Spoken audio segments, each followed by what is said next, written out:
and welcome to Sci-Futures. I am Wee Claire and I am joined by my co-host Rupert Booth. Hello. Yes!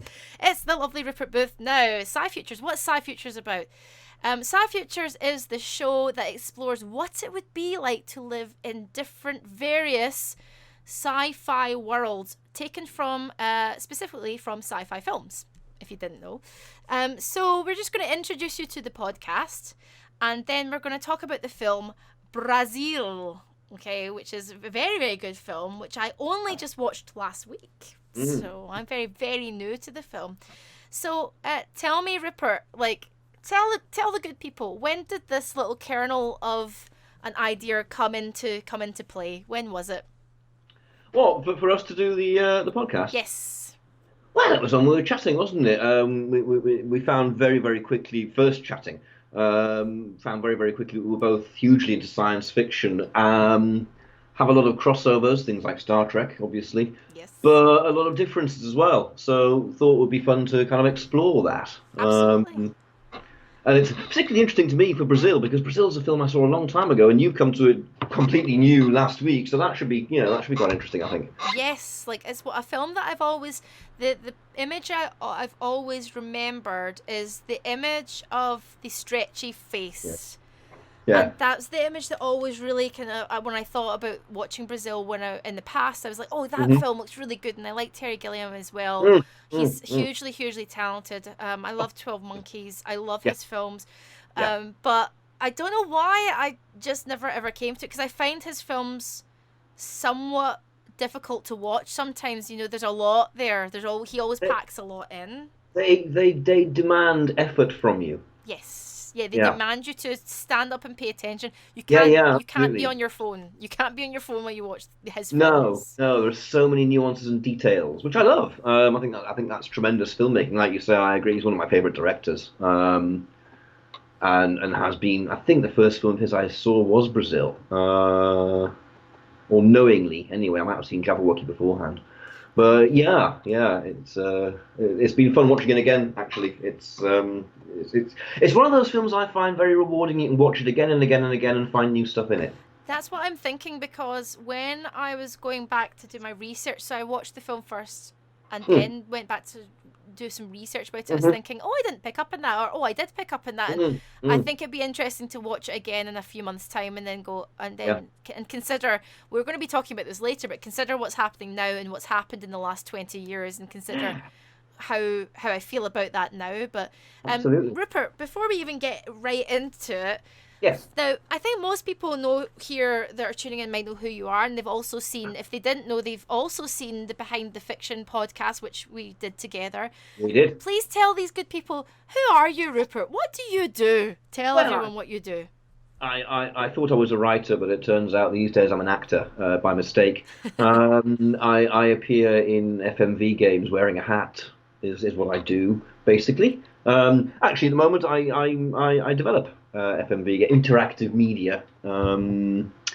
I'll be appearing in a game coming out soon called The Dark Side of the Moon, and I'll be just got another gig appearing in some more games. So having never played a computer game since Pac-Man in 1982, approximately, I'm an actor in games, and it's great. I really enjoy it. Yeah, no, it's good. I mean, the thing is, we talked about this last night. We touched upon FMV games and acting in FMV games very briefly.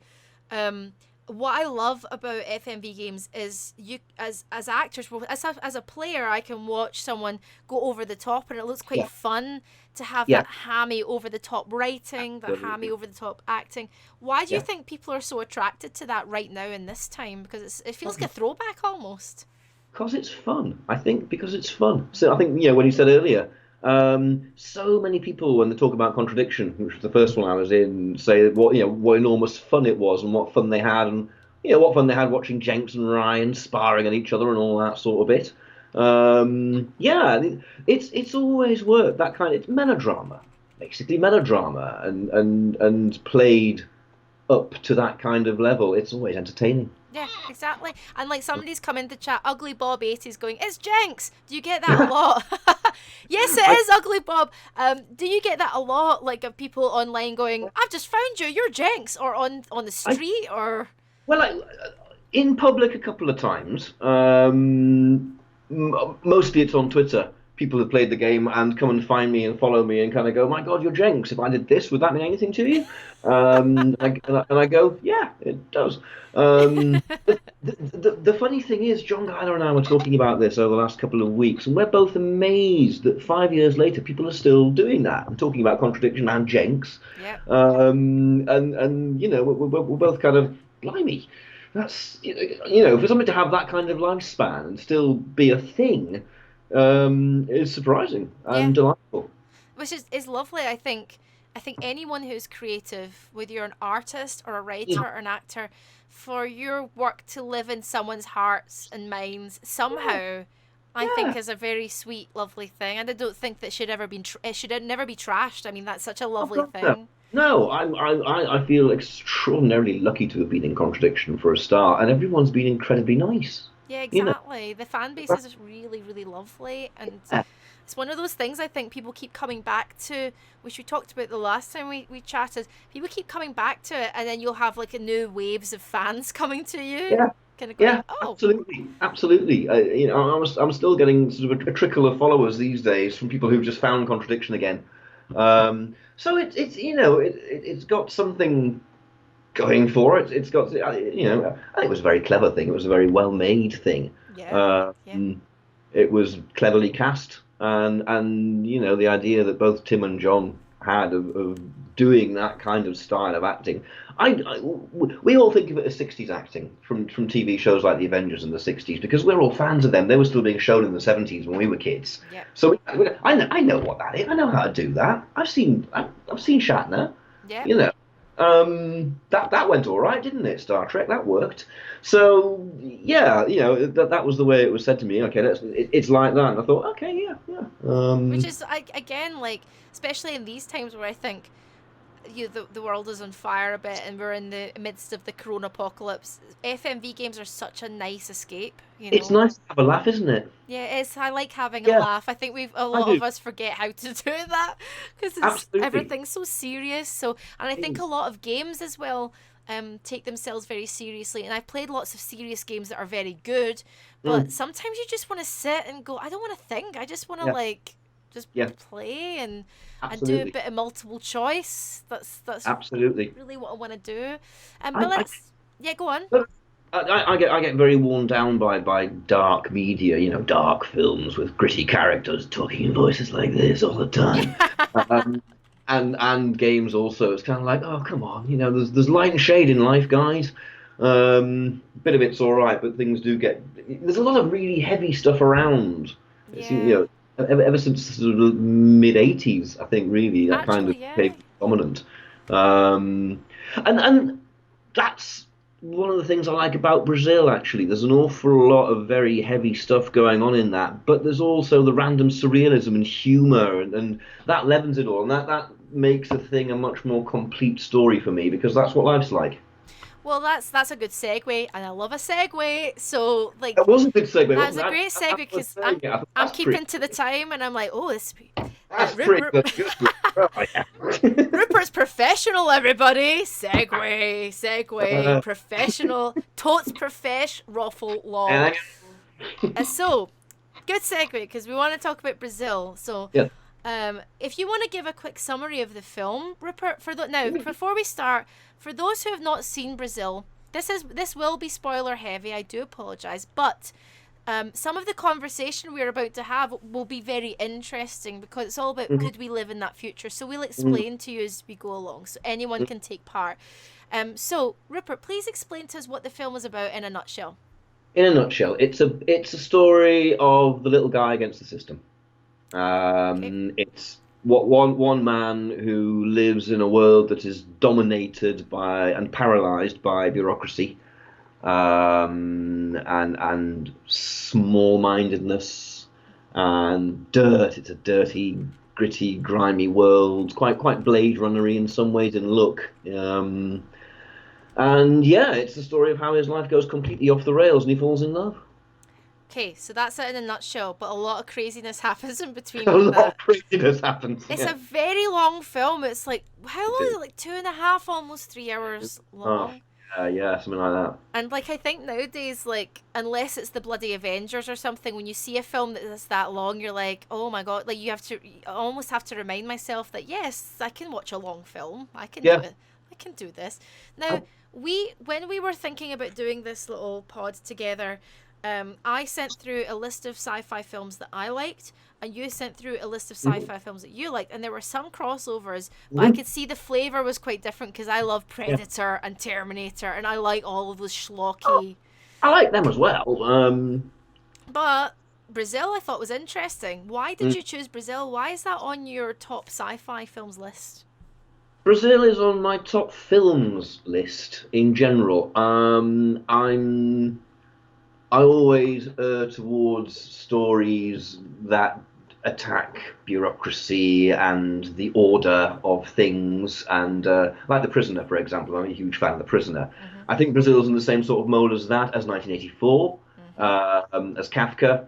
All that thing of, well, actually, you can't trust authority blindly, and that sense that even authority isn't all that powerful. It doesn't really know, the left hand doesn't know what the right hand's doing, information retrieval, information exchange. They Mhm. can't communicate, you can't get anything done, and you can't ever move forward. That sort of story appeals to me because I do think the world's a bit like that.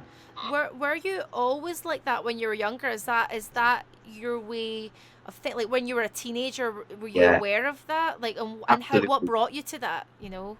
School, probably. I hated it from the word go. Mm.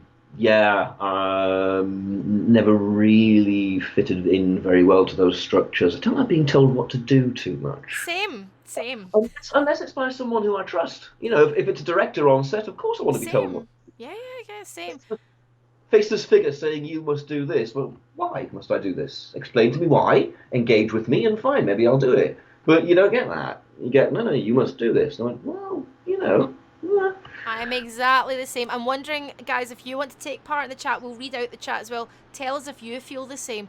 I've always felt like that at school.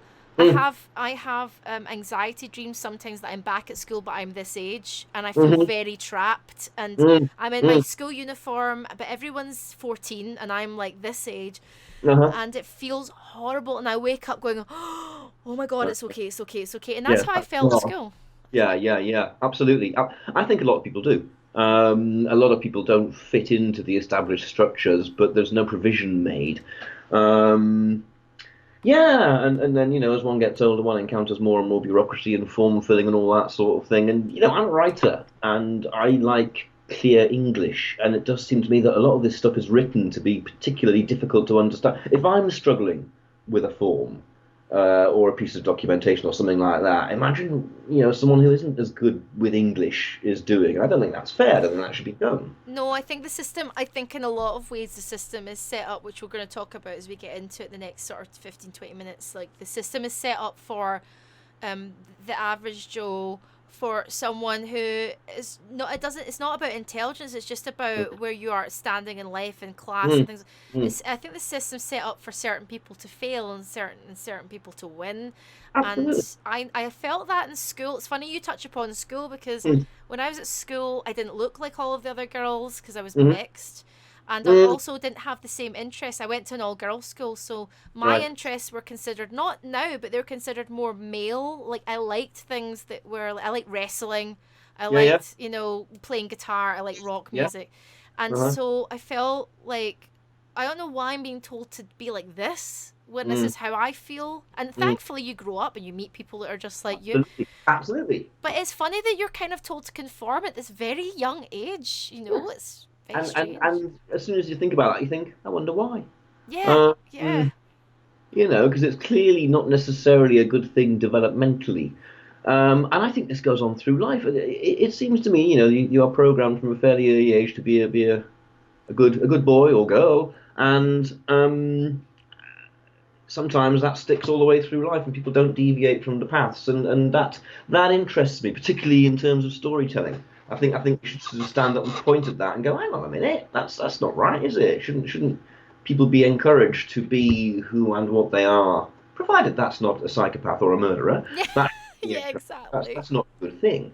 But in general, No, I And we had agree. I agree. Like when I went to, we had a thing called a careers development officer. I don't know if they still have it back in the day. I had oh one of yeah, yeah. those. I went to the careers development officer and I said, so she said to me, so you're in your last year of school. What do you like? And I went, well, I love Mhm, art and I play guitar, and those are my two strongest subjects. And I can speak German. I like German. mhm. So she was like, oh, okay. Have you thought about law? I was like, me? I would be the worst lawyer. I'd be like, Yeah. my attention to details shit. I hate Mhm, reading big documents. But I came out of that, and even then, as like a 16, 17-year-old, I mhm. was like, F this, F Yeah, this, yeah, F yeah, this. absolutely. Hated it. But I hated it. Somebody in the chat here said, Big Fat Hen 18 says, I do not take authority well and struggled with the lack of trust teachers have for students. So yeah, we felt the same, I guess, interesting. then. Yeah. Interesting point. And that's it. You see, trust issues. I mean, that's a very interesting point to touch on because, as we develop and grow, we learn about trust, who you can trust, who you can't trust. Sometimes you learn the hard way. Yeah. Um, but not having trust in teachers who you absolutely should have, Yeah. and vice versa, yeah, that's very undermining, really, isn't it? I think it's undermining. There has to be a level of trust there. There really Mm, has to. So mm. let's talk about, go back to the movie. Like, when you watched this movie when you were younger, what was your first impression? Were you blown away? Were you like, Absolutely blown away. Absolutely blown away. okay, I was trying to remember earlier where I first saw it because you asked that. I didn't see it at the cinema. I can't remember whether it was on VHS that someone, a mate brought around, or whether it was when it was first shown on telly. I think it might have been when it was first on telly. So I'm guessing that was the late 80s, 88, 89-ish, maybe 1990. Um, that was around the time I was starting to get into things like The Prisoner. I'm getting into my late teens by then, 17, 18, 19, and that's when you're really forming as a character, I yeah, think, yeah, as the adult you will be. And it was one of those films that was hugely influential on that process of going, yeah, that's right, I agree with that. He's got it spot on. Plus, I was blown away by how beautiful it looks. it's Um, gorgeous. It's actually a in, gorgeous film. in terms of both the cinematography and the production design, I think Gilliam's extremely hot on design. You can tell, looking through all his films, you can tell he's had a hand in the actual mise en scène, the actual set design and things like that, because there's always a kind of, there are themes that come out in his work. The cinematography, just some of the way that some of the shots are lined up, the set design, like you said, is Mm, absolutely beautiful. And it's I quite, read that I think Tim Burton and I think his set designer or somebody uh-huh, else that worked on that film for Batman uh-huh, 1989, they yeah, took influence from yeah, that. That's what yeah, I've yeah. read. Which doesn't, if you think about Batman, that 1989 film, and you Mm. think about then Brazil, actually it starts to make sense. That kind of very epic, very gothic, modern gothic, oppressive Yeah. feel. Yeah, you've got again. I go back to Blade Runner. I think Blade Runner was the first one in the 80s that really shows that kind of landscape. It's not gothic as such, but it kind of is in terms of the darkness and the kind of cathedral type shapes. Brazil, to my mind, is a kind of more comedic version of that same world. It looks very similar in some ways. It's dark, it's grimy, it's dirty. Mm-hmm. There's smoke everywhere, and industrial plants and chemical plants. Yeah. It's not a nice environment for people to be in. Straight away, the human element is put down. It's industry over life, really, Yes. which isn't relevant to anything that's going on at the moment, of course. Um, Yeah. Yeah, well, so, this is the thing. Like, well, we're gonna get on to the futures of it all, but I mean, my first so with Terry Gilliam, he's not a favorite director of mine, but I very much respect his art yeah, and I yeah. respect his work. Mm, Whenever I've watched one of his films, and his films all have these sort of similar, they're kind of dystopian. There's a lot of mm, it about bureaucracy and mm, control versus the little man. They're always completely confusing as well, so you really need to kind of sit down and you need to really do the work. decipher. Yeah, yeah. All the characters are almost absurd. Sometimes you get very serious moments, and sometimes there's moments of levity, and that's very Mm, sharp. mm. And we know that because of his background as well, Absolutely, absolutely. since he has that background. Python, Python runs through all his work. Exactly, you really feel that. You feel Yeah, that in that vibe. Absolutely. yeah, yeah. But at the time, so get, have you watched the trilogy? Have you watched the actual trilogy? Because this is part of a trilogy. I've watched every Gilliam film, therefore I have. And is this then, would you say, your favourite? Yeah, overall, it's the one yeah, maybe it's because it's the earliest one I saw that resonated with me anyway, that I was old enough to take in and really understand, like you say, put the work in. And that's not remotely to denigrate the other films. No. As you say, 12 Monkeys is a remarkable piece of work as well. Very good, yeah. Um, but Brazil is the one that spoke most to me about the world that I see, the human world that I see anyway. Yeah, I mean, this one, I think for me, 12 Monkeys is my favourite because I saw it when I Mm, was a teenager. And mm, so for me, I'm like, oh my god, that's so amazing. Oh my god, 12 mm. Monkeys, so great. But I'd like to go back and maybe, I don't think I could do this all in one weekend, but maybe over a month, like watch all of his films and just kind of Yeah. like get a vibe. But let's talk about a little bit about the themes here. Mhm. I know that there's this oppressive feeling. There's the things Mm. about bureaucracy. Like, what do you think stands out to you the most in terms of themes? Because there's quite a lot going on here. So, and I'll bat back. I can tell you what my impressions were. Sure. I think the overwhelming theme of the whole thing is of human disempowerment. Everyone, no one has any power in it apart from Mr. Helpman, maybe, and he's at the top of the tree. Our hero has his life turned upside down immediately, and he's actually in the system. Yeah, He's part of the system. yeah, Um, Buttle at the very beginning, he's innocent yeah. and he's carted off. The roof's caved in. That beautiful sequence. His wife and kids are traumatized, and eventually he's killed I mean, because of a bit of dead fly dropping on a typewriter. that I find quite interesting because it's that whole kind of. So I've got a picture up now of Robert De Niro who's in this film. He Yeah, plays the sort of terrorist, I guess you yeah. would The say. terrorist plumber. And is it he's Tuttle or Buttle? Which one is He's he? Tuttle. He's He's Tuttle. he's Tuttle. Now, at the beginning, the very first part of the film, we see this like little beetle or fly, whatever, drop into the typewriter, and it does the wrong word. It's Buttle or Yeah. whatever it is, and then they arrest the wrong person, which is what Rupert's talking about. Mm, And we see that although the system is supposed to be a well-oiled machine, okay, mm, one tiny stupid mistake mm. can lead to somebody's death. Like, Yeah, and absolutely. it's that kind of idea which I found that was quite interesting at the beginning because I was thinking, Yeah, look, think about what's going on right now. Think about the number of mistakes the governments are making, yeah. and that is an interesting thing because you have these seemingly well-oiled machines, but Mm. it's just a bunch of idiots running the show at the A end of bunch of the day. idiots who are always going to be protecting their own backsides. Absolutely, yeah. Yeah, absolutely. It's not. It doesn't speak well to the human race, does it, Brazil? No. It's a very cynical view of us. But Yes. yet these people clearly exist and clearly do get into positions of power and are able to make these catastrophic things happen, like the sudden death of a man or Yeah. the failure to acquire equipment or whatever. Yes. And even through that, it's I don't know. I found it very interesting that even when you see the back end, even when you see behind the scenes, and you Mm, see the machine running, mm, when they realize their mistakes, they're just trying to cover up their tracks instead of owning yeah. up.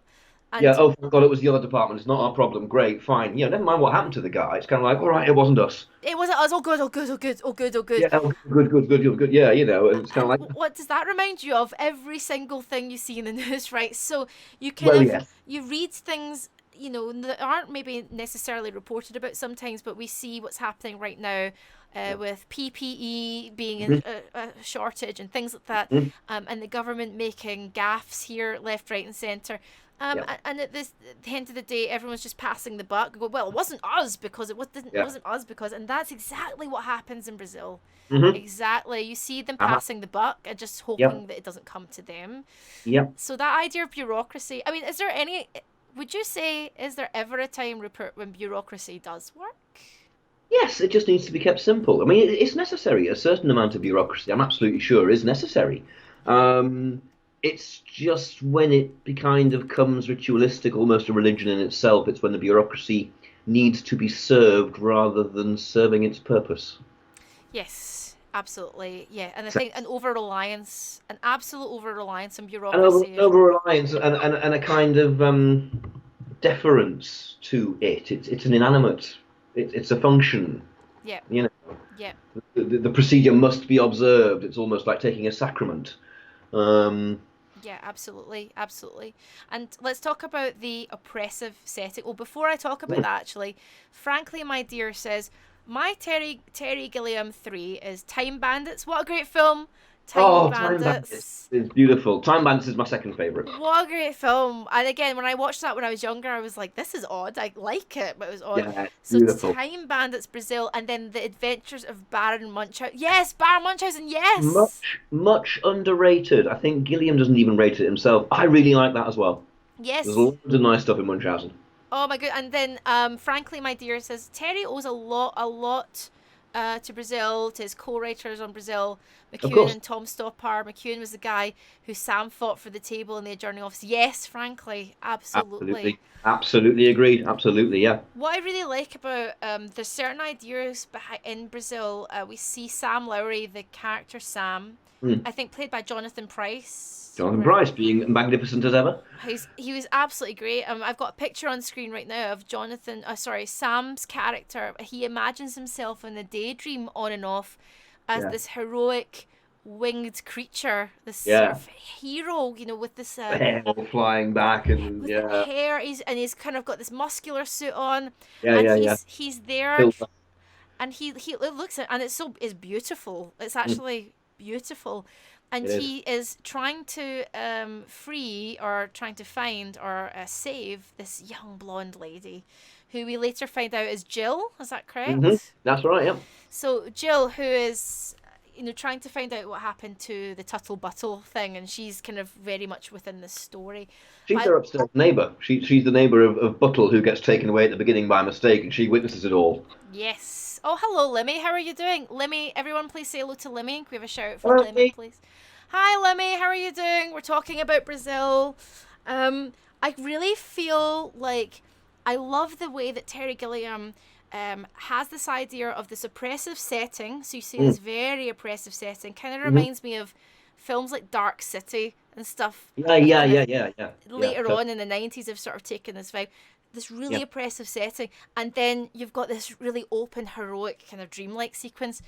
What did you make of that, Rupert? Like, what do you think of that? What is Terry trying to say here? Oh, I mean, we all daydream of escape, don't we? That's his escape from mundanity. That's his escape from himself. Reimagining yourself in your daydreams as a heroic figure, as the best that your vision of the best version of you.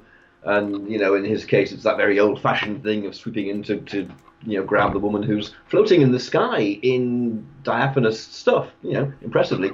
Um, yeah, that's just the everyman dream, isn't it? Really, I'd Yeah, say. it's that kind of, and also kind of like daring to dream. Because Mm, I think in a way, even though now, even right now these days, we've got the internet, we've got ways to be mm. creative. I I, I sometimes think there's a certain amount of oppression still. It's like you can't say certain things online. You get shot down online. You can't Yeah, yeah, really. yeah. You can sometimes people say terrible things. Of course, you shouldn't say terrible things. You shouldn't put out terrible things. Absolutely not. But it's that story and that idea of the little man and daring to dream kind of thing, which I really really liked Yeah, and really really responded and to. and of course, visually, you get that beautiful contrast between the dinge and the grime and the dirt and the horror, and I'm flying free. It's a very simple metaphor, really, isn't it? Yeah, Um, absolutely, I've absolutely. I've always loved the scene. I think it's beautifully shot. Model shots. I love model shots. I miss model shots. CG's. You're not a fan of CG then? I'm not a fan of CG. No, I'm a fan of things on strings. Doctor Who in the '70s. Come on. But yeah, but where he's in the dream and suddenly the dream is invaded by those buildings that rocket up from the ground and there's all this stuff falling and things like that, and it's a clear kind of rape of the countryside message, but also an intrusion. It's the first hint of you can't get away even in your dreams because reality is going to come crashing in. Absolutely. Um, Absolutely. And we see, as we get towards the end, we can see reality crashing. We will get to that. We will we absolutely get to that. will, we will, yeah. The idea of freedom, though, do Mm. you think, and this is a question for the chat as well, right? So, question for the chat as well. Do you think that we are truly free? Are we truly free as individuals? Define freedom. Oh, okay. Bats it back. Well, I guess freedom means something different for everybody, because when we were talking about school earlier, and Mm. our idea of school was not freedom, but No, actually, some people, and I have friends like this, love having normal 9 to 5 jobs. They've got 2.4 kids, you know, they've got Absolutely. the whole thing. Absolutely. And Absolutely. they've gone the same way as their parents before Yeah. them, and they really are really happy. To them, Yeah. that is bliss. To me, that is death. Absolute death. Totally insane. Yeah. I'm just like, Um, oh my god, no. Like, I would feel sick if I was to do that 9 to 5 I, and not have a I, choice. I kind of resent those friends of mine for their happiness. Yeah, what is It happiness? irritates me. But yeah, I mean, our idea was free. Okay, so I'll narrow down the question, unless there's a narrowing down of the question for the chat, because Wit has says, yeah, that's hard to answer. What mm, is freedom for you? What is your idea of freedom? for That's me, more you personal. know, freedom for me, I don't, for example, want the freedom to go and kill someone. I don't want to kill someone. No. So,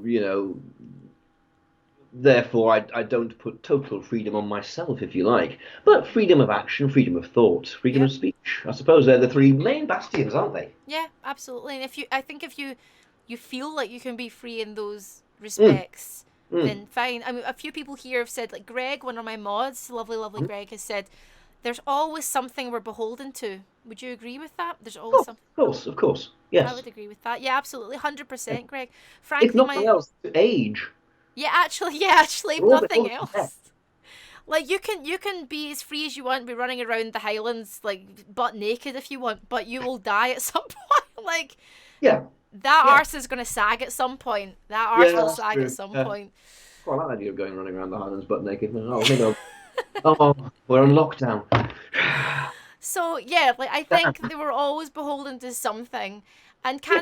frankly, my dear, as put, can one ever really be free living in a society? Thus speaks a man who almost speaks the words of number six from the prison. I mean, that's the question that comes up in the prisoner all the time. Society. Society is a place where people coexist. There are certain things that you have to do to coexist. Now, most of us agree to that. Most Yes. of us, like I said, aren't going to go and kill someone, or aren't going to go, trample over someone else. But some do.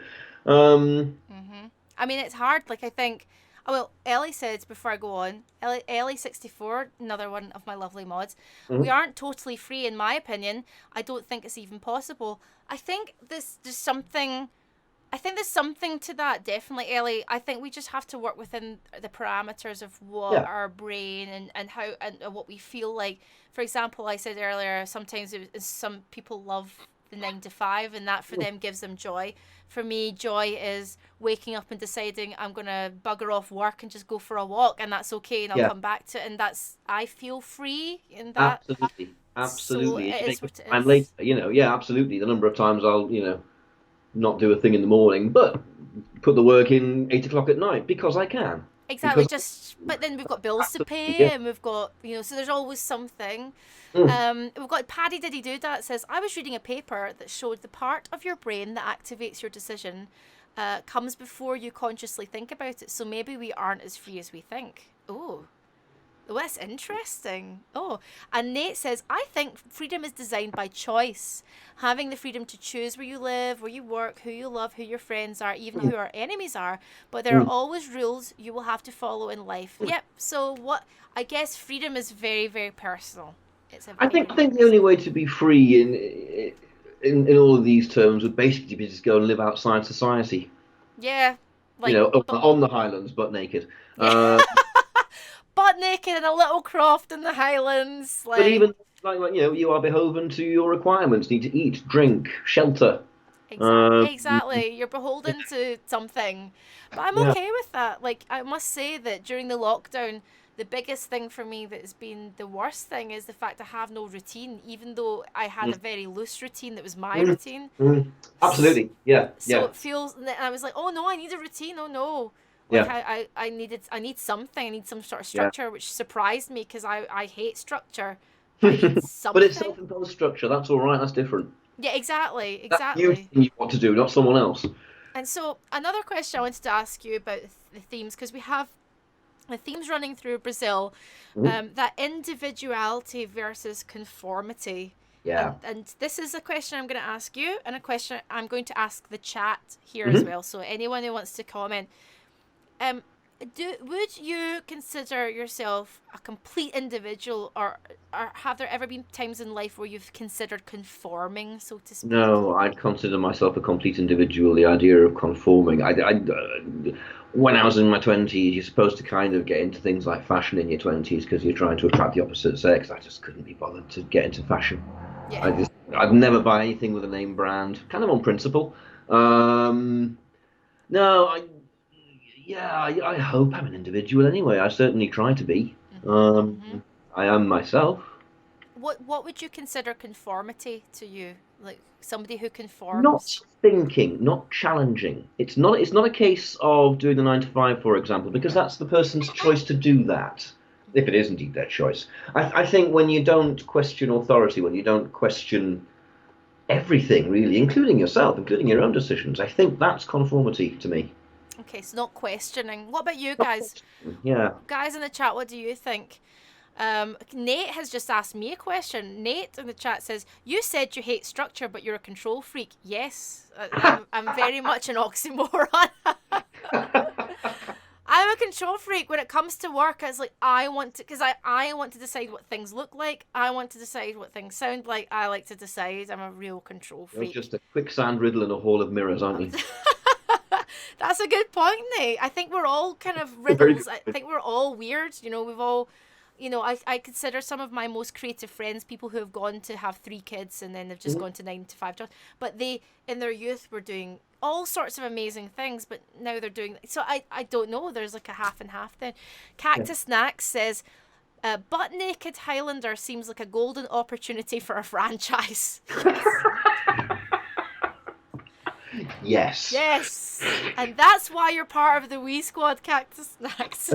Provided I'm not starring in it. Yeah, yeah, exactly. There you go. There's an FMV for you. There's an FMV. Bit X rated, but You're talking about still. interactive media. Careful. Careful. Think it through. Would anyone play this? Are we ready to see butt naked Rupert? But naked Highlander. I'm not a Highlander. Press I, press I, A. Press option A to put your trousers back on. Click A. Click A. I love it. And we're talking Frank. about Brazil, she said. It'll be great, she said. Sorry. I'm putting a in my head Greg now. says, Clara. I. Good Highlander. Anyway, sorry, yeah. Hello. Greg says, I was in many uniformed youth organizations so differently. So I am differently. I'm a Mhm. conformist. Right, yeah, because I used to be part of the Brownies and stuff like that as well. That's kind of conforming. And also, what else are you guys saying? Oh, frankly, my dear says, I must admit I'm a patient cure. That's conforming, I guess. To some degree. Big Fat Hen says, I feel like everyone is an individual, Mm. but we are heavily influenced by our peers and those we admire, so then we end up conforming. That's a good point, because if we think about punk back in the late 70s, early Mm. 80s, became a fashion trend. Oh, yeah, absolutely. Got kind of appropriated and marketed. Same with grunge. The same with Yeah, emo. yeah, absolutely. Absolutely. Well, And this is in media as well as our peers. Media is a huge influential force. And again, should be questioned. oh my god, hugely. Like I think I've always been. A thing with fashion is I love fashion. I love it, and I've always been very, very attracted to clothes and fashion. But Mhm. I've always been repelled by, like, oh, it's going to be boho this summer, or goth, or this or that. I've always Yeah. been very, very It's repelled by what it. I fancy Yeah, because I'm so wearing it on my body, actually. Yeah, yeah, because I'm totally. like, oh God, I've just, so now as an adult, I just kind of pick a theme and go, I'm going to go Golden Girls. This is what I'm Yeah, going to do yeah, this week. And then next yeah, week, I'll drop the shoulder pads and I'll just go whatever. So I yeah. think now it's more like how I But naked feel. Highlander, But anything. Naked Highlander, yes, that's been the lockdown for my husband, definitely. Anyway, Cactus says, Wit says, let's read out what Wit's saying. I conform all the time. I think it's vital in living in a society. How often do you do something because you want to be a decent person and don't want to hurt someone's feelings? Is that a question of conformity or a moral stance, I though? don't know. What do you think? And Hmm. Cactus says everyone has their own sense of individuality, despite joining things that require a stage of conformity. So I guess there's a balance. There is that's. I mean, that's yes. That is the case. As to all things, there must be balance. Yes, there must be balance. Now, Nate, you've got like an essay length here, so I'll only read out little bits of it. I consider myself a non-conformist. I had a teacher throughout the class who asked the question, if a tree falls in the forest, does it make a sound? And I told him that was the dumbest question I ever heard. Because as soon as you realise that life and events go on without you, you present the answer, it's obvious. So yes, it does make a sound. And he told me to get out of his class. Well, that just explains school right there. Yeah, yeah. That is basically school, because you guys know I teach 1 day a week, and when somebody brings something like that up, I love talking about it. I'm like, oh, explain. Absolutely. Delve into it. Yeah, quite. Like, it may be wrong. Like we said earlier, well, encourage. Exactly, it may be wrong after a while, and you might go, okay, well, in balance, maybe that's not right, but Mm. generally, Ellie64 says some conformity isn't always a bad thing. It helps you fit in with a tribe or a group of people, or society in general, and get along with others in the rules. So that's fine. I think that's absolutely fine. I think some level we find communities online like this, the Wee Squad here. Yeah, yeah. Like, we're all, I guess, like part of a community. We find clubs, we find things, troops. Absolutely. This is one of the things about the internet. It used to be you find community by going and meeting people. Now it's extended. It's bigger. You can do it, without actually meeting in person, which is I think is great. Absolutely, That's one of the best things about the internet. The fact that it's enabled people of similar ilks to find each other and people of dissimilar ilks to discuss things. Absolutely. I mean, I met Rupert via Twitter, Mm, and through Twitter, we met in real life, yeah, and now we're talking again online. So it can kind of come in and out, and in and out, and absolutely, that's absolutely, actually okay. That's fine. yeah, And absolutely. may I add, when Rupert met me, he was wearing the hat. Everyone, I couldn't believe it. I was like, oh my god, you wear this hat then? This is your, I this did, is your. this is it. I did actually. This is what happened with Jenks. I turned up wearing my clothes, and I had a sort of suit jacket on underneath, and they looked at it and went, "Oh no, yeah, we'll keep that." I Yeah, went, "All right, it's like, are you fine." wearing I this? wore I wore the hat because I was going to the northwest, and I lived in Manchester for a bit, and I know it rained all the time. I was like, oh, is it because we just did the podcast? Is this what this is about? I was like, I'm on brand. I'm just on brand. I'm on Yeah, brand. absolutely, absolutely. Yeah. Now, let's talk about the the sci-fi future of Mm, Brazil. mm, mm. Do you think that this is a future that is coming, considering what we've talked about, conformity, bureaucracy, oppression, and corporate greed, and all of these kind of things? Or do you think it already exists? Oh, definitely, it already exists, of course. I mean, the world of Brazil is exaggerated for dramatic and comedic effect, but the structures that you see in that are. I find Brazil very relatable because that happens in reality. The people, the characters you get, the two workmen who are kind of determined to get him. Because he's had the guy Bob Hoskins. Um, Yes. we've all met people like that, and all the standing in queues to fill in a form, to be told that you have to go over there and get it stamped first, and that's another chunk out of your day, and you have to go back, and by that point the desk's closed, and all those sort of frustrations we have all experienced. Yes. Um, but yeah, I mean, in terms of corporations and things, I mean, I think it's becoming increasingly obvious that, isn't it? I At the do. I moment, do. particularly. I think that it's always been the case. I do think that I think there's levels of information and levels of things that we know now, I guess. Mm, But mm, and I was reading a little bit about this film perhaps being time and place, because if we think of when it was released in the mid 80s, mm, 1985, Thatcher's time. She absolutely, was in her pomp then, the absolutely. Thatcher era. Yeah, Um, yes, I think it was very pertinent then, and now we're living in a cold Tory winter now again, and so yeah, it's very prevalent now. But then when yeah. I think about what's come before, and I don't want to go too political on the stream, but when I Mm. think about what happened before, we had Labour and all that, they're all just institutions, and they're all as bad as each other, and they're not. None of them are for the little man.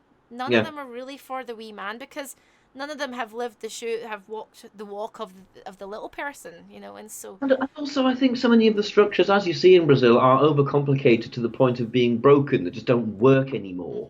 Mhm, mhm. It's like whenever you see, I think it's illustrated very nicely in Brazil. But whenever you see anyone doing plumbing, it's like someone's guts coming out. It's tubes and tubes and tubes, far more complicated than you should need. No, absolutely. Uh, And we see that one tiny thing at the beginning, which is what we mentioned, completely breaks it down, and then yeah, yeah, everyone's absolutely, scrambling. And it's the same. absolutely. Now, I'm not saying the pandemic is a little thing, but what I'm saying is that you have something like this coming, and Mm, we're not prepared for it, and mm, everything, the whole system breaks down because the yeah, system is very geared towards corporate greed, yeah, money, yeah. finance, and It's geared towards economics. being a certain way, and the pandemic's extraordinarily inconvenient for that.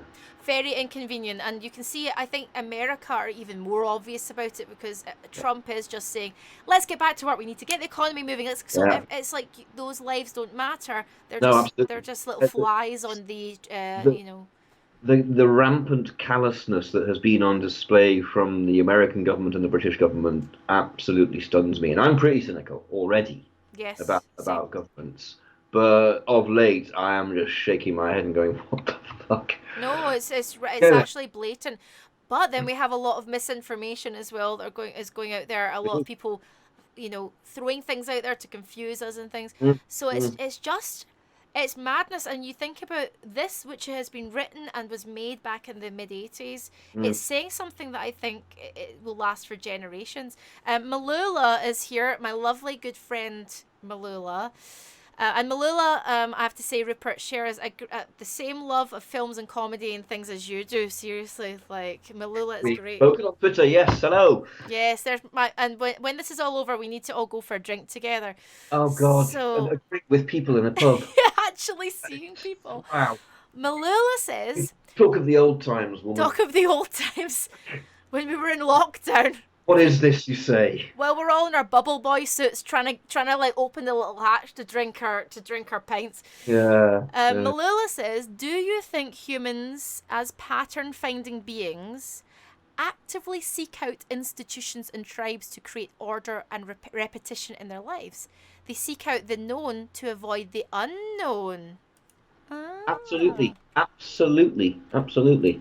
I mean, have you ever done? Do you do that as well? Do you do that as well? Me, of course. I mean, I'd probably do it without thinking. If I find out that someone is a Doctor Who fan, then they're more likely to become a friend Mhm. than Mhm. not, because we've instantly got something to talk about Yeah, absolutely. So or you're argue about. If they're just wrong about Doctor Who. yes. But yeah,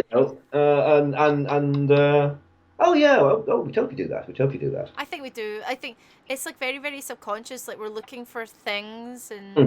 and things and meaning and people that mean something to us potentially. And Yeah, yeah. there's times, and hey, like I'll put my hands up and say that I'm wrong. There's times where I've judged something, or I'm like, oh, that's not part of my thing. I wouldn't like that, or that person might not be part of my thing or my Mhm. circle. And things have surprised me, and I've gone, oh, wait a minute, Yeah. like. And that's the joy of the other side of it, the actually questing for the unknown. But I think if you're going to do that, you have to have a secure basis of the things that you know and rely on emotionally around you Yes, yes. Um, before you can do that. Nate has got, by the way, Grave Gamer, thank you very much for your 14th months of subscribing. Now, Nate here says, now I know you'll like this because you're a Star Trek fan, and in relation to the system being overcomplicated, Nate says, to quote Scotty from Star Trek, The Search for Spock, the quote is, the fancier they make the plumbing, the easier it is to gum up the pipes. Indeed, absolutely, That is absolutely. a Yeah, perfect quote. Now, yes. at the end of Brazil, so we see this journey of Sam. He's having these daydreams. He eventually finds Jill. Jill's Yep. the woman in his daydreams. Yep. She's sort of become a sort of bit of a terrorist, or she is a terrorist. She's Mm-hmm. going through the system. He's trying to find her. He takes a different job, even within that sort Mm-hmm. of bureaucratic vibe, to try and seek her out. They end up finding Ocean. each other. Yep. So long story short, though, Sam ends up being caught, okay, kidnapped, trapped, whatever, like, and he's about to be tortured. And I've got a picture at the end, and I love this picture. It's the picture in the foreground. You see the baby mask in the That's not foreground. terrifying. It's terrifying because I find baby stuff very scary. And, yeah, I baby find stuff was babies. voiced by Michael Palin. He's going, whoa. I find babies very terrifying. I don't find that babies that cute. I'm like maybe one of the 5% that find babies kind of a bit horrifying, unless you get a very cute baby. They're baldy. You can see what they're going to look like when There's they're like nothing wrong with 75. No, nothing wrong with that, but they look like little 75-year-olds in tiny baby bodies. Yeah, Not and they into it. are. And It's they female. don't do anything. They're blobs. They're just blobs. They don't do They produce an unending amount of noise and shit, and I really can't see the point of owning something like that. No, get a cat or a dog. That's all I'm Yeah, saying. right. I love kids when they get to the talking age, but apart from that, not bothered by babies. But we see this in the background. Sam's in the background, and Sam is in this sort of torture Mm. device, right? It's quite Clockwork Orange, that isn't it? That look, I think. Very Clockwork Orange, Freezing. actually. Yeah. Very Clockwork Orange, and I love the big cylindrical, I don't know, area that they're in. It's a cooling tower for a power station. It's really amazing. Like it It's goes just in with that stunning. whole gothic vibe. Nate, you said I told you there was going to be spoilers at the beginning. I did warn you. I did warn you. So we've got this at the end, and then we have a sequence. Now again, this is spoilers, you guys. We have this sequence at the end where Mm. actually Sam is rescued. He is hmm reunited with Jill, hmm and they are driving in her truck. They go off and have a little cottage out in the middle of the countryside.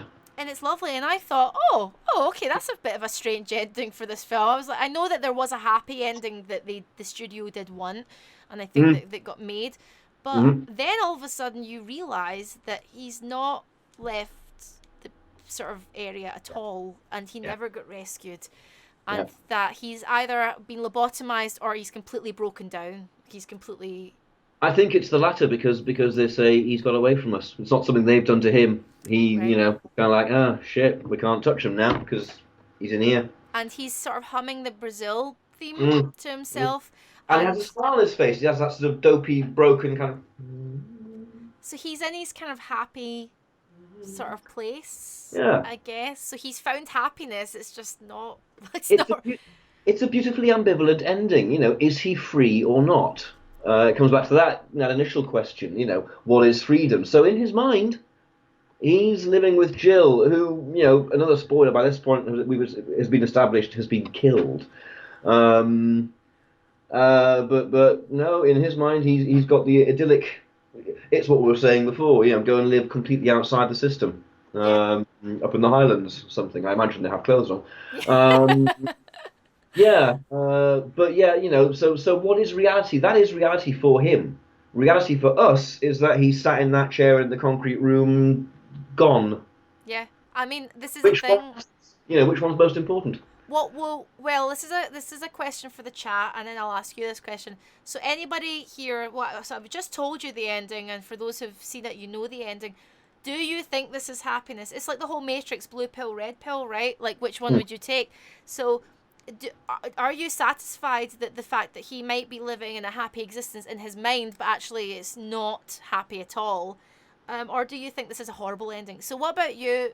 Do you think this is happiness? Is this Me. yes, like this ending? Well, you see, the thing is, like years ago, I thought about it and I got logical about it, and I thought, oh shit, well, he's going to be dead in about 3 days from malnutrition. So it's not a happy ending. No, but then I guess it's You that know, whole like unless you put him on a drip or something like that. I'm not going to do that, are they? So yeah, unfortunately, he's going to have that for a few days, and then yeah. it's a very I like the ending. I think the ending suited and I know there was a different ending. I know that the studios really struggled with this. Like Blade Runner. Yeah, I think it's a very similar ending. Kind of get them driving off out into the sunlight and the nature. and it's not. It's like, but then it's that way where it's like, well, you've not got much. Well, the ending, that ending I love with this sort of unicorn origami. Mhm. And it's like suggested, and we all obviously find out in Blade Runner 2049, and years later, like, yeah, okay, Harrison Ford's character Deckard was a Yeah. replicant, and that whole she doesn't have much time to live, but who does, that kind of thing. And again, I'm very up for. I don't always like the happy endings. I mean, don't get me wrong, I love a happy ending, but sometimes like this, I'm glad that it went there because I was thinking, oh, that's a bit shit for him, but He you He know. couldn't win. He couldn't win. The little guy cannot win against the enormity of the system. That's the point of the story. It will roll over you and it will crush you because it's so much bigger than you are. Oh my God! I mean, this is the thing? Like, this is kind of what I feel about protests, and it's what I feel about Mm, general things like this. And I don't. I'm not saying anything bad against people who go out and protest and things like that. mm, But the machine is so big that I yeah. think for me the only way to kind of be against the machine is to cut off the money sources. So No, absolutely. Yeah, yeah, yeah. The only don't way to if you don't stop like it is to take away the fuel. exactly. So if you don't like British gas, stop using Yeah, British gas and use something absolutely. else. You know, and so that's Absolutely. how. If you don't like Amazon, stop using Amazon. Absolutely. And it's about I just cut the money off. I think if we all thought like that, maybe things would. I mean, And that's freedom. yeah, that's That's an element of freedom, isn't it? I choose not to. yeah, I It's a very important freedom, actually. The right to say no. but it's the fear, and I think we live in this like Mm, fear where it's like, but now we see it's a very strange time because now there's an economic vacuum because no mm, one can work. mm. And now the government has to be very socialist and give a lot Yeah, back because in order to sustain it. So from the magic money tree, presumably. yeah, oh, that money tree got watered and sprouted up quite Yeah, fast. impressive, wasn't it? Yeah, yeah. I wonder if it's in Kew Gardens. Yeah, no, totally. I've got a few comments here. So I've got Nay. I think we should start a wee squad band called the Butt Naked Butt Naked and Isles. Thanks, I love that. Yes. So Yeah. does Rupert, by the looks of it. The coronavirus tune. We've got Wit says reality, like time, is relative. I agree. We've got Good. Ellie64 says he's experiencing what is a happy life. It could be a hell of a lot worse than that. That's fair. Still dead of malnutrition in 3 days' time, though. Still, yeah, exactly, Ellie. Still dead, but I like how you're looking on the positive side there. Grave Gamer TV, hello again, Grave Gamer, says I think the fact that happiness is a matter of perception. The most important fact of perception is that we control it, and the illusion of happiness is a projection of his will. It's a happy ending, in my opinion. He's finally mastered his mind. Ah, Absolutely, very, very valid interpretation. I mean, this is it. I suppose interesting. when I first watched it, I thought it was a very sad ending. Later, I thought, no, he kind of wins. He wins in the only way he can. Do you think you changed your opinion of that because you got older? Because as you get older, you change your opinion of certain things. Because as I've got older, I look at things a lot differently. Films, music. Because when Mm. I was younger, I would have gone, "Oh no, that's depressing. That's so It's a depressing." deeper understanding that you get just with age, yeah. Then you do as you go older, you go, "Well, I don't know. Like Mm. he's having a great time in his own head, so Yeah, maybe yeah. that's okay." Like, because Uh, sometimes reality hurts. Existence can be pain, mm, kind of mm. thing. So, Kimry says, one of our King mods, Kimry, it makes a change for a studio to make it not the happy ending. Completely agree. I think more studios need to do that. Yeah. Actually, I mean, they um, have since. They have certainly done that since. But at the time, with mhm. a fairly mainstream film, I mean, he had to put an advert in Time or one of the big magazines, one of the big American magazines, saying, "Will you please release my film, Fox?" Because they sat on it for a year. Yeah, yeah, He yeah, wouldn't release it because of the ending, and he had to kind of shame them into it. yep, yep. And that nowadays sounds a little bit extraordinary. No, it does, but Um, now, yeah, I think we have especially with all the streaming services and all the independent things mm, and all of the different films we get on there, mm, it's a little bit better. But yeah, back in like the 80s, when I think about those schlocky, sweaty Arnie movies of the mm, 80s, mm. and all of, I mean, there were interesting things as well, but I think studios are scared. I think studios are generally scared to take chances on actors, to take Yeah, chances on. yeah, yeah. I'm absolutely sure of it. This is why you get enormous franchises springing up We've got with less and less innovation. Wit here says, oh, so Wit says, Claire, what makes you think you aren't in a concrete room plugged into a machine? Well, I'm having a great time, Wit. So I'm having a great time. So bring it on. Just feed me via an intravenous drip so we can keep this dream going. You see, yeah, yeah, yeah. That's all you I'm need. happy. Although it's a bit of a weird one because we've got the coronavirus. I don't know what my brain's thinking, but still, I'm having a great time right now. Kimry says, stop using Amazon, said on the Amazon owned website. Kimry, I said, if you want to stop using Amazon, you can. It's all about choices. Hmm. Hmm. Choices. Because if I Absolutely. think if I was to stop using all of the things that I thought were evil, I would have to live in the Highlands and wear a sack. Like that would Yeah, literally be my life. yeah, yeah. There's a lot going on in the Highlands in this chat, isn't Yeah, there? there's a Everyone's lot actually. Yeah, there's a lot of Highlands. I hope the mods have been clipping this. Clip, yeah. clip, clip mods. Nate says the bureaucracy is so massive. Even those who think they are in control are just as much a slave to the machine as the wee man. Yeah, actually, everyone's in control of, or under some kind of control. I do think that. Flibble says Eli Roth had massive troubles releasing the Green Inferno. Did he now? And Ellie says, this is why monopolies are bad. They take our choice away. But we still have Yes. lots of choices. But monopolies are bad. I don't like Such as a monopolies. monopoly, that's absolutely, yeah. It limits the range of choice. It's a very 1984 type thing, limit the range of words, limit the range of thoughts. Absolutely. Now, And that, I thought that, sorry to interrupt there, that's why I go back to the idea of not thinking about things, not questioning things, being true conformity. so do you think, so we've agreed that we probably live in the world of Brazil right now in some form. Yeah. I mean, how are you finding the world of Brazil right now? Like, are you finding it? It makes me want to kind of strap on the kit and become Harry Tuttle. Yes. Get on a zip wire and go flying off down to the buildings. So I honestly think like some kind of FMV or some kind of game with these themes would be very, very interesting if there hasn't been one made already.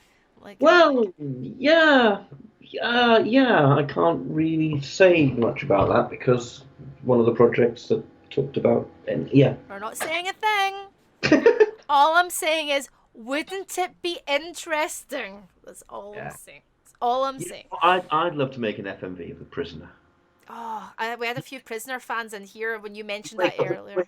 Village, we shoot it in Port Merion. How do you get out? Who do you trust? Who is number one? That'd be amazing. So Flibble says, have you guys seen Mr. Robot? It's a fantastic TV series. I've seen the first season. Have you seen it? I've seen about the first episode and thought, oh, that's very good. I'm going to have to watch that at some point when I have time. First season's great.